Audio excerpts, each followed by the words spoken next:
இந்த தூய ஆவியானவர் ஒரே கடவுள் மூன்று ஆட்களாக செயல்படுகிறார்கள் அப்படின்னு தந்தை மகன் தூய ஆவியானவர். உங்களுக்கு தெரிந்த ஒரு விஷயம், இந்த தூய ஆவியானவருடைய செயல்பாடுகள் பைபிள்ல திறந்தவர்கள் நிறைய விஷயங்கள் நமக்கு தெளிவாக ஒரு சில காரியங்கள் பகிர்ந்து இந்த உலகம் படைத்தார் கடவுள் இந்த உலகத்தை படைச்சார்கள். முதல் முதலாக யார் தெரியுமா உலகத்துல தனது பிரசனத்தை கொடுத்தது? யார் கொடுத்தது? பைபிள் படிக்கிறவர்களுக்கு ஆவியானவர். 1ஆம் அதிகாரம் 1ஆம் வசனத்துல பார்க்கிறோம். என்ன தெரியுங்களா?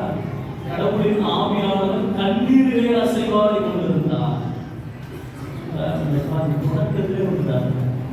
அவரது பயணம் அழகாக இருக்கும். அந்த பைபிளை எப்படியெல்லாம் பயணம் செய்கிறார் என்று அழகாக குறிப்பிடப்படும். பல்வேறு வடிவங்களில் கூட அவர் கொண்டிருப்பார். உதாரணத்துக்கு பார்க்கலாம், காற்று. இன்றைக்கு படிக்கப்பட்ட அந்த முதல் வாசகத்துல பெரும் காற்று ஏற்பட்டது அப்படின்னு படிக்கிறோம்.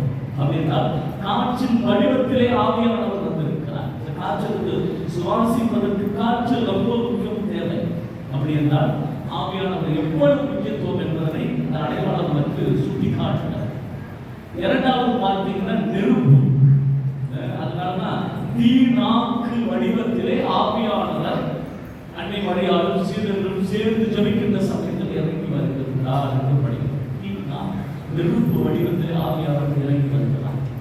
இந்த நெருப்பு உதாரணத்தை பார்க்கிறோம். இது இந்த நெருப்பு தூய்மைப்படுத்துகின்ற பணி செய்கிறது. அதனால தான் வெள்ளி, தங்கம் இதெல்லாம் உலகில போட்டு அதை